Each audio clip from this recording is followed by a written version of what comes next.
Hey everyone, Julian Torres here with the Behind Company Lines podcast. Today we have Jake Wood, founder and CEO of Groundswell, a software company that enables companies to make philanthropy an employee benefit. Jake, I'm so excited to chat with you and not only about your background and experience as a founder, but what you're working on at Groundswell and really the impact that the overall company's mission and goal and technology can really help create in a really lasting effect and even offer what I'm more interested in as well is bringing philanthropy to people who maybe want to or have thought about it, but maybe don't have the access or means or something's blocking them in a way that doesn't allow them to have that. So really excited to chat about what you're doing within the philanthropy space. And before we get into all that, what were you doing before you started the company?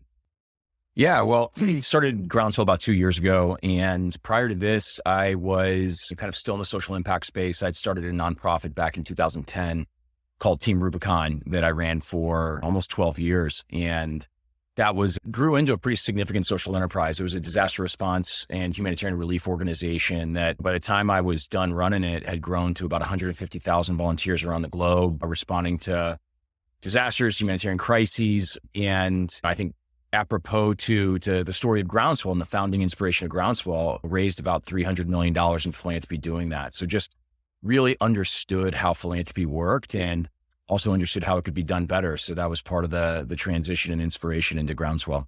Yeah, it's incredible. And obviously you've spoken on many podcasts and have many interviews around your backstory and your experience. And if you don't mind giving the audience a quick share on what got you into philanthropy and also how others like you can also utilize their skill set to get into something where they're working and servicing kind of people and community and how I think Team Rubicon in particular was a great way to unify those individuals and bring them into a forefront or bring them into a location where their help is needed. Yeah, if you don't mind sharing with the audience a little bit about your background and what got you into the social impact space. Yeah, I kind of stumbled into the social impact space on accident. I started my career in service when I joined the Marine Corps after college. I went to the University of Wisconsin. I ended up enlisting in the Marine Corps back in 2005 and served 2 tours overseas in the infantry and as a scout sniper. And so after 4 years of doing that, I think I kind of felt like that part of my life was done and wanted to move on to something different. Had always been interested in entrepreneurship, never really thought of social entrepreneurship as a thing. But about 2 months after the Marine Corps, as I was waiting to go to business school, the Haiti earthquake happened back, this is 2010. I think a lot of people forget how awful that disaster was. The Turkish earthquake, the earthquake across Turkey and Syria has really brought back that to the forefront. Yeah. I think 50, 60,000 people now estimated to have died there. There were 150,000 people that died instantly in the Haiti earthquake back in 2010. So just a massive moment.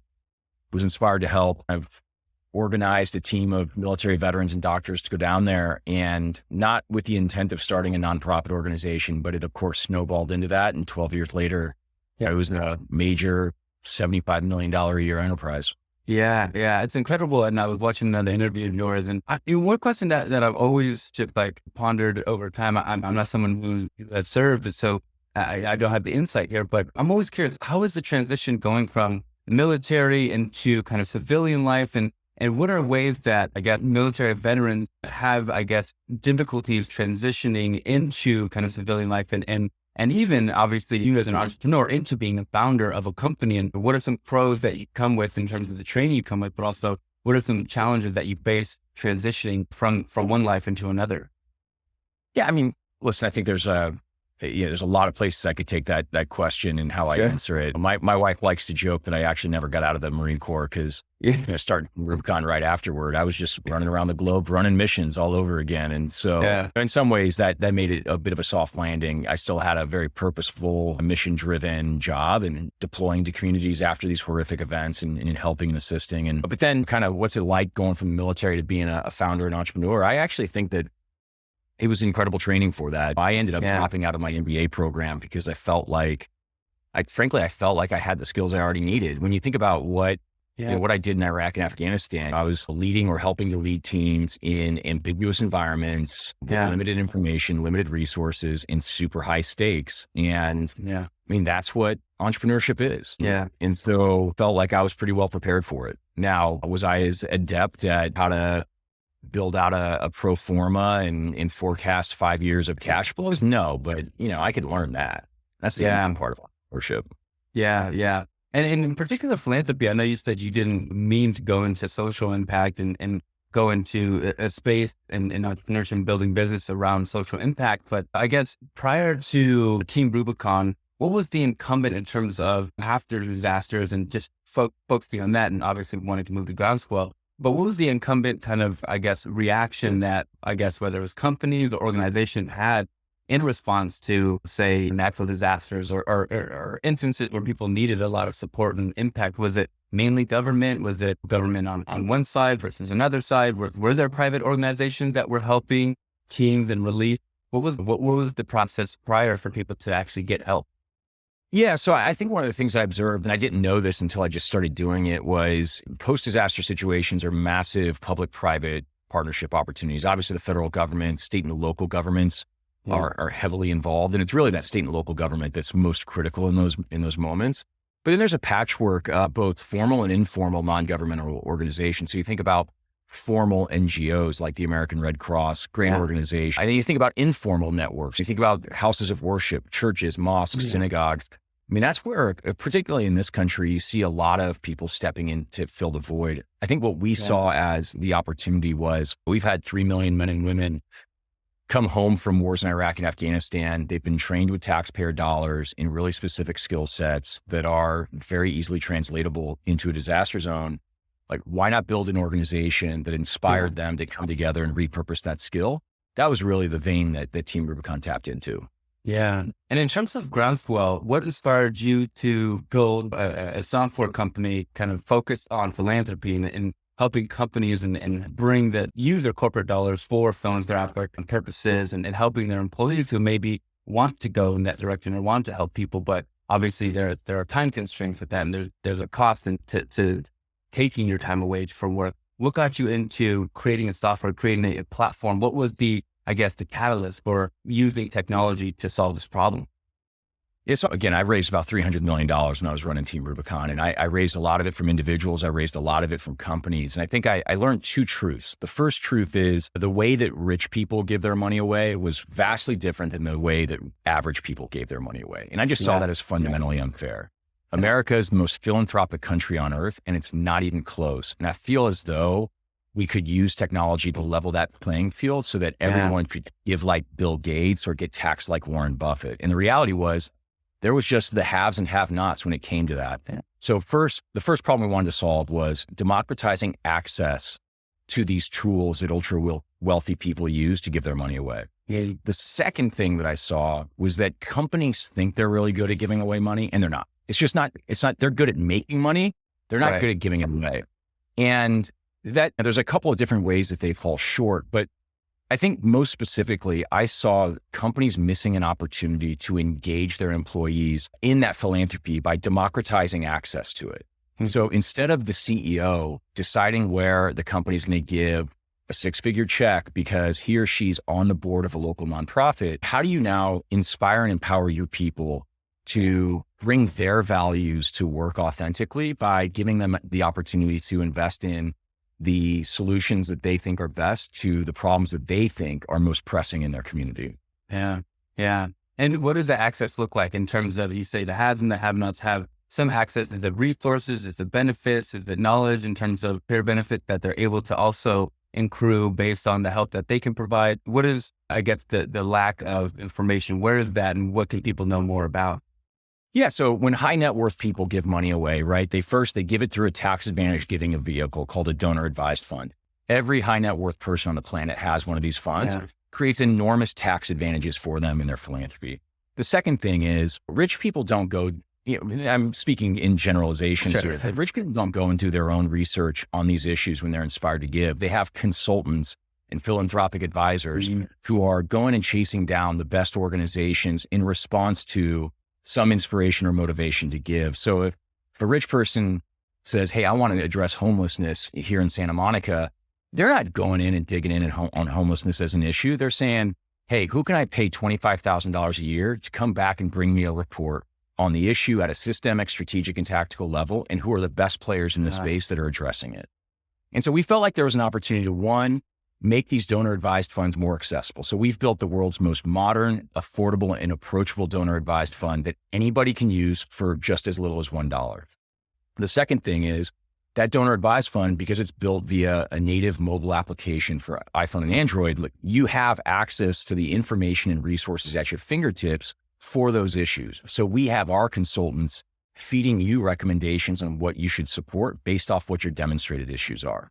Yeah. Yeah. Thinking about the issues, I think a lot of us know household names, obviously the American Red Cross, who we all know about those organizations, or I think St. Joseph's Children's Hospital. There's so many of the larger organizations, but is there anything, or discuss, I guess, the, I don't know if you have any numbers, the quantity of amount of organizations that are out there in terms of the opportunity that a lot of people have to make impact, even locally in their community, that we may not be aware of.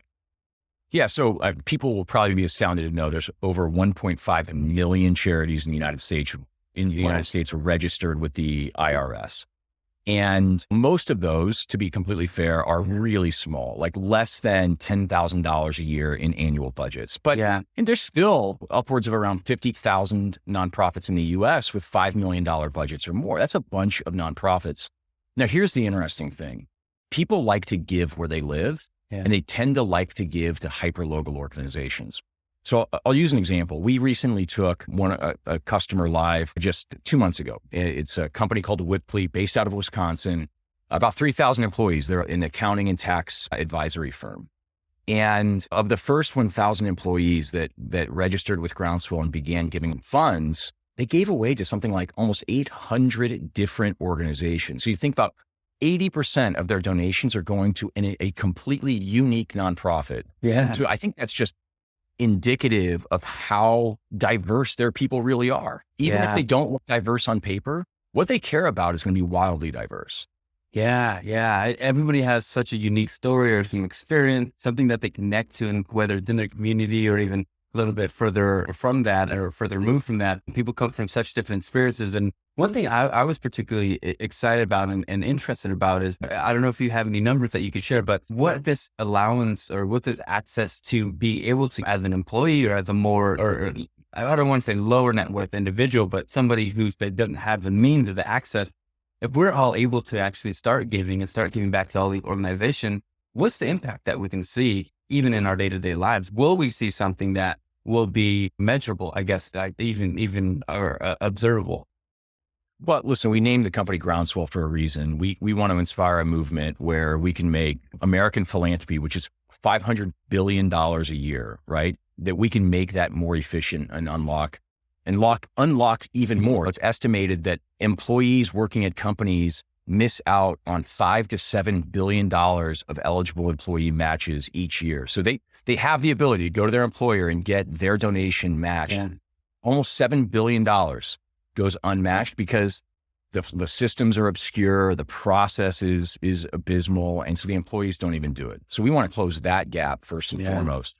But then beyond that, again, rich people, they don't donate cash, they donate things like stock, land, appreciated assets. And by doing that, they avoid capital gains taxes on those gifts. So they're able to give more. The nonprofits receive more. How is it that people of normal means, people like you and myself, can also do things like donate stock? We want to unlock that so that everybody can be as charitable and impactful as they want to be. Yeah. And what are some of the biggest challenges that Groundswell faces today? Well, I mean, listen, our bank just collapsed. We're on the verge of a recession. I mean, there's no shortage of challenges if you're an early stage startup. And I'm sure if you have a lot of founders and CEOs in your audience, good chance that a bunch of them were scrambling over the last 7 days like me to figure out how they could even access their capital. Yeah.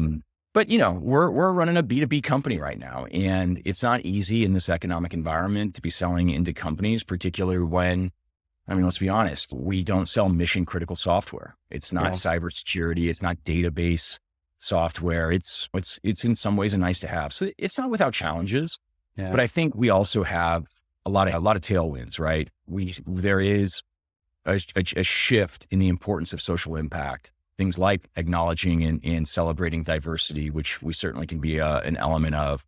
But there's demographic changes that are happening in the workplace where younger employees are demanding stuff like this. They want to work for purposeful companies. And so how do you deliver for that younger demographic? Yeah. And if everything goes well, what's the long-term vision for Groundswell? Well, we think we can build a generational company. The way I think about it, back in 1980, the 401k was created, and within three years, almost 8 million Americans had 401ks. And of course, now you can't go get a job for the most part without seeing a 401k as part of your offer package. And so we certainly hope that the future in a future of compensation includes donor advised funds as an element. And we intend to be the company that makes that future a reality. So we're excited to build it. Yeah.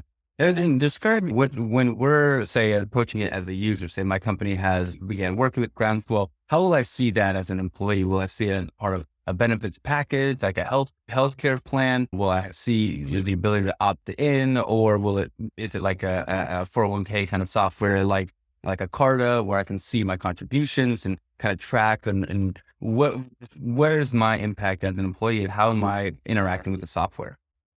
Yeah, so it's kind of all of that. So you as an employee interact with the software by downloading our app onto your phone and creating an account. And think of it like a Venmo or Chase banking app. It's a modern fintech application. And it becomes your own personal donor advised fund. So you can do things like route all of your personal philanthropy through it. You can donate stock to it, take that full write-off without invoking capital gains. But then the companies can run gift and match programs into that. So for those companies that do currently offer matching their employee donations, this is a very common perk that companies have.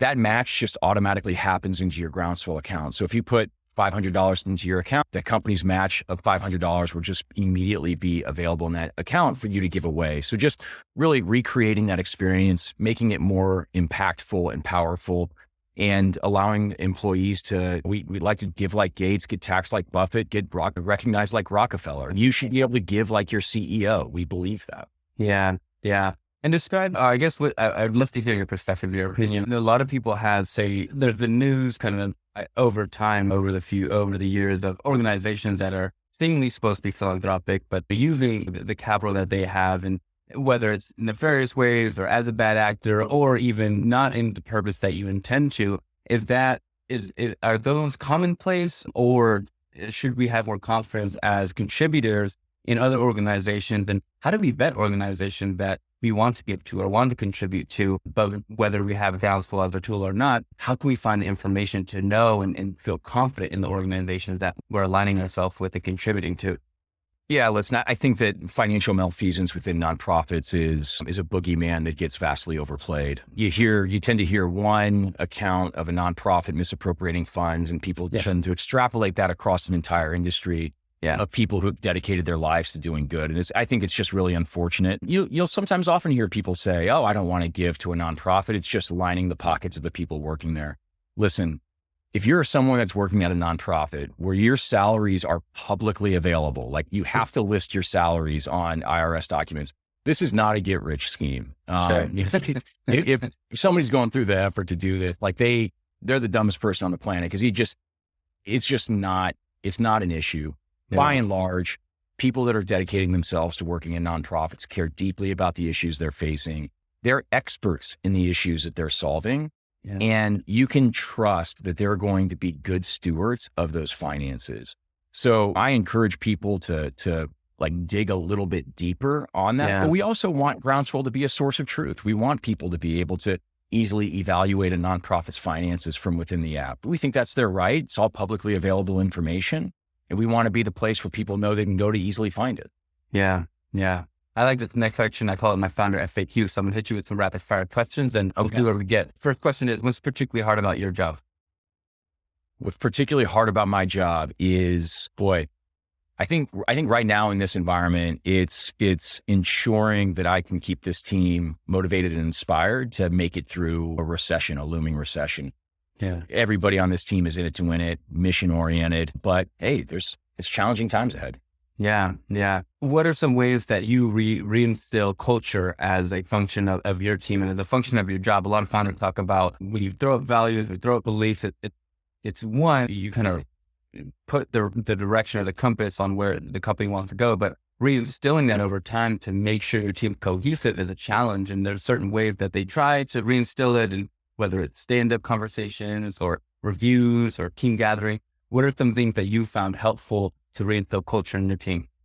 Yeah, listen, I think culture is everything, and it is always, right? Every moment, every decision, every action, every process you put in place better reflect the culture that you want. And the standard is really high for the leader. You have, there's no mulligans, right? There's no, whoops, I got that moment wrong. So the perfection is the expectation when it comes to that founder for living and breathing that culture. And beyond that, I'm a big believer in culture is perhaps the tone is set with the founder, but it is built, made, and maintained by making everybody an owner of it. So I really work to reinforce this sense of shared ownership for our culture. That's the type of place where people work, where people want to work, I should say. And they want to work for a place where they feel empowered and really, truly a part of it. And that's the secret sauce around here. Yeah. What are some challenges or things that you've learned building software in particular that you didn't know going into it? Everything. I mean, listen, my 3 jobs prior to this, I was a football player, I was a scout sniper, and I was a disaster executive. I didn't know the first thing about software, so I'm learning every single day. Yeah. Is there one thing in particular that you've learned that other founders can I guess, speed through the learning curve on, something that you wish you knew earlier on? Yeah, I think this is kind of universal, software or otherwise. It's don't let perfect be the enemy of good. You have to move quickly as a founder. You have to get that MVP shift. You have to find that product market fit. And that requires you to build solutions that are probably going to embarrass you 12 or 18 months out. But frankly, if you don't last 12 or 18 months, it was all for nothing anyway. Yeah. What some of the ways that you've seen the nonprofit space advance or adapt or change in regards to new ways that they're giving back to communities, whether it's new technology that they're implementing, new strategy, new infrastructure. I think a lot of us think like money, food, and maybe some other resources, but it's a little vague from if you're in the non-giving perspective. So what are some ways that you've seen that are, in terms of nonprofits interjecting some new ways to help and impact the community? Yeah, I think there's been a great generation of social entrepreneurs who have, with kind of the ease of software development that's taken place over the last 10 years, begun to build solutions that are customized for the nonprofit space. So where you used to get stuck trying to shoehorn B2B platforms that were truly built for a for-profit environment, whether it's your CRM, your ERP, your checkout page, your ability to raise funds and process like Stripe transactions, all of those were imperfect fits for nonprofit models. And you've seen some really great innovative companies pop up exclusively servicing the nonprofit sector with custom tools. And it's been, I think, it's unlocked just a ton of efficiency for nonprofits.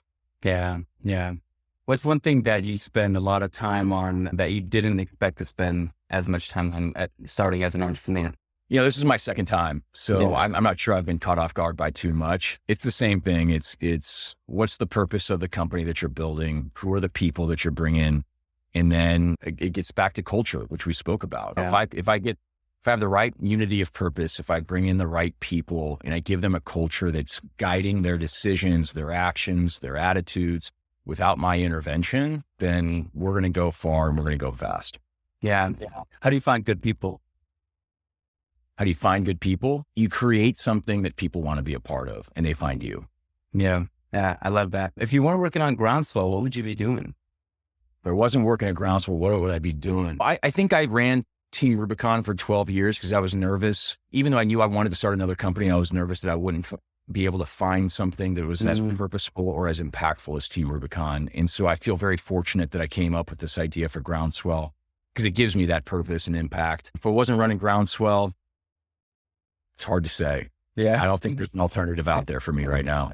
Yeah. I love to ask founders that question because we're so entrenched with the idea that we're working on currently that it's nice to see if there's something that's either nagging at the mind or if you really haven't thought about it. And it's always so interesting because I don't give myself the opportunity to cheat on my.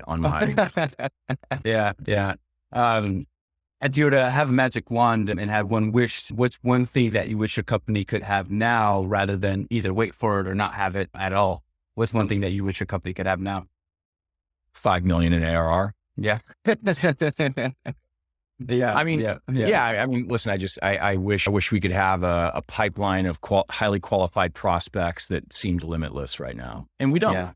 Yeah. Yeah. I always like to ask this question because I love how founders extract knowledge from anything that they ingest. So please feel free to share anything for this next question. But whether it's early in your career or now, what books or people have influenced you the most? My dad was very influential on me and was someone that I can certainly considered a friend and a mentor. He just had a great perspective on how to be a stand-up person really in any situation. I hope I learned that from him. But beyond that, I've been fortunate to be surrounded by incredible colleagues. I think one of the most important things I did at Team Rubicon was hire super talented people and put them all around me and put a culture in place where they could challenge me, they could make me better every single day. And I feel really lucky to have done that.